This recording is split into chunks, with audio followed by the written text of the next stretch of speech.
നമസ്കാരം. കഴിഞ്ഞ ദിവസം ആയുർവേദ അഗ്നിഹോത്രത്തെക്കുറിച്ച് വളരെ ചുരുക്കി പറഞ്ഞിരുന്നു. എന്തായാലും അതൊന്ന് വിശദമായിട്ട് പറയാം എന്ന് കരുതുന്നു. കാരണം ഒരുപാട് സംശയങ്ങൾ വരാൻ സാധ്യതയുണ്ട്. ആയുർവേദ അഗ്നിഹോത്രം, ഇതിനകത്ത് മന്ത്രമില്ല, മായമില്ല. എല്ലാവരും നല്ല രീതിക്ക് എടുക്കുക. ഇതിനകത്ത് മന്ത്രവുമായിട്ട് ബന്ധമില്ല. ഇത് ഡെയിലി നാം ചെയ്ത് മുന്നോട്ട് പോകുമ്പോൾ നാളെ ഇതൊരു പണിയാക്കാം എന്ന് കരുതി നാളെ പൂജയ്ക്ക് ഇറങ്ങരുത്. കാരണം ഈ മന്ത്രങ്ങളുടെ ക്രിയയൊന്നും ഇതോടുമായിട്ട് ചേർത്തിട്ടില്ല. ആയുർവേദ അഗ്നിഹോത്രം വീട്ടിലെ എൻവിറോൺമെന്റ്, പരിതസ്ഥിതി, പ്രാണൻ നല്ല രീതിക്ക് നിലനിർത്തുവാനും പോസിറ്റീവ് എനർജി കൊണ്ടുവരുവാനും വേണ്ടിയിട്ടുള്ള ഒരു വിഷയമാണ്. അത് വീണ്ടും ഒന്ന് വിശദമായി പറയുകയാണ്. അതിന് വേണ്ടിയിട്ട് നമുക്ക് എന്തൊക്കെയാണ് വേണ്ടത്? ആദ്യം നമുക്കൊരു ഹോമകുണ്ഡം ആവശ്യമാണ്. അത് മണ്ണ് കൊണ്ടുള്ളതായാൽ വളരെയധികം ഉത്തമമാണ്. ഇന്ന് കോപ്പറിൽ നമുക്ക് ലഭിക്കും. ആമസോണിലൊക്കെ ഓർഡർ ചെയ്ത് കഴിഞ്ഞാൽ ലഭിക്കും. ഈ ഹോമകുണ്ഡം അതില്ലെങ്കിൽ ഒരു ചെറിയ ചെടിച്ചട്ടി ആയാലും മതി, മൺകലമായാലും മതി.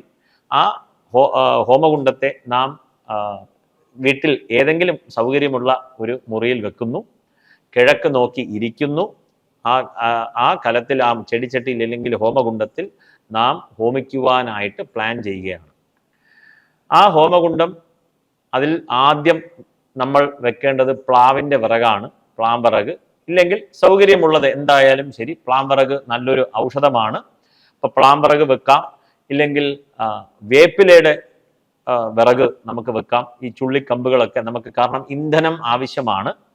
അങ്ങനെ അത് ആദ്യം നാം കത്തിക്കുന്നു. എങ്ങനെ കത്തിക്കണം എന്നുള്ള അടുത്ത ചോദ്യം വന്നു കഴിഞ്ഞാൽ, പഞ്ഞിത്തിരിയിൽ പശുവിൻ നെയ്യിൽ മുക്കിയ ശേഷം ആ തിരി കൊണ്ട് നമുക്ക് കത്തിച്ച് വെക്കണം. അങ്ങനെ അത് ഇന്ധനം ആകും. അങ്ങനെ അത് കത്തുമ്പോൾ ആദ്യം കുറച്ച് പശുവിൻ നെയ്യ് നാം ഹോമിക്കുന്നു.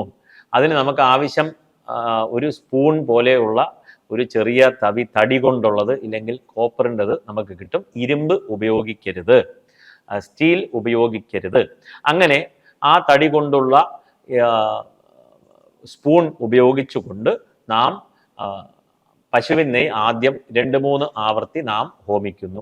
അതിനുശേഷം അമൃതവള്ളി, അരയാലിൻ്റെ സമിത്ത്, വീണ്ടും പറയാം, സമിത്ത്, ചമത എന്ന് പറയുമ്പോൾ തന്നെ മനസ്സിലാക്കണം, അതാത് വൃക്ഷത്തിൻ്റെ കമ്പുകളെയാണ് ഉദ്ദേശിക്കുന്നത്. ചില്ലകൾ നാം വെട്ടി ശരിയാക്കി ഒരു ചാൺ നീളത്തിൽ മുറിച്ച് വെച്ചിട്ടുള്ള ആ കമ്പിനെയാണ് നാം ചമത, സമിത്ത് എന്ന് നാം വിളിക്കുന്നത്. അപ്പോൾ അതിനെ നാം ഹോമിക്കുന്നു. അങ്ങനെ അരയാലിൻ്റെത്, പേരാലിൻ്റെത് നമുക്ക് ഉപയോഗിക്കാം, നെല്ലി മരത്തിൻ്റെത് ഉപയോഗിക്കാം, കടലാടി ഉപയോഗിക്കാം.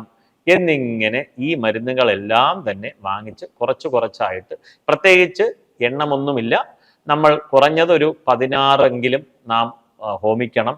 എന്നാലേ ആ ഒരു തൃപ്തി വരികയുള്ളൂ, എനർജി നിലനിൽക്കുകയുള്ളൂ, നാം ഉദ്ദേശിച്ച കാര്യം നടക്കുകയുള്ളൂ. അപ്പോൾ ഉദ്ദേശിച്ചത് നല്ല പ്രാണനാണ്. നമുക്ക് പ്രാണൻ വേണം, പോസിറ്റീവ് എനർജി വേണം. അമൃതവള്ളി ഒരു 16 ഹോമിക്കുന്നു.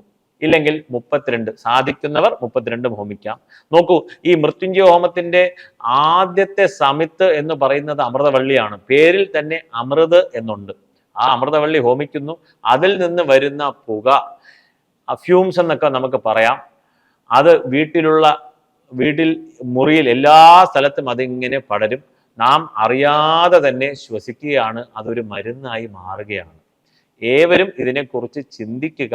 യജ്ഞസംസ്കാരം വന്നത് തന്നെ ഈ അതിൻ്റെ ഒരു വശം പ്രകൃതി സംരക്ഷണം എന്നുള്ള അർത്ഥത്തിലും കൂടിയാണ് എന്ന് ഏവരും ചിന്തിക്കുക. അങ്ങനെ ഈ മരുന്നുകളെല്ലാം ഹോമിക്കുന്നു.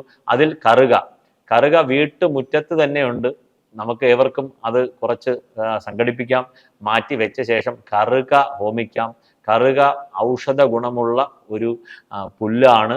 ആ കറുക പുല്ല് ഏവരും ഇന്ന് ഇതിനെക്കുറിച്ചൊക്കെ ചിന്തിക്കുക, പറയുക. കേട്ടപ്പോൾ തന്നെ ഇനിയിപ്പോൾ വിശ്വസിക്കണം എന്നില്ല, നേരെ ഏവർക്കും റിസർച്ച് ചെയ്യാം. ഗൂഗിള് ഇന്ന് നമ്മുടെ മുമ്പിലുണ്ട്. വിരൽ തുമ്പിൽ തന്നെ എല്ലാ നോളജും നമ്മുടെ വിരൽ തുമ്പിലുണ്ട്.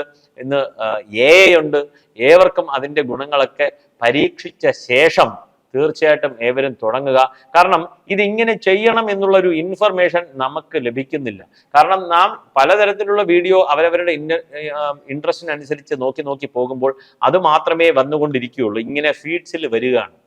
അപ്പോൾ ആയുർവേദിക് അഗ്നിഹോത്രം ഇല്ലെങ്കിൽ അഗ്നിഹോത്രം എന്ന് ഏവരും ഒന്ന് സെർച്ച് ചെയ്യുക.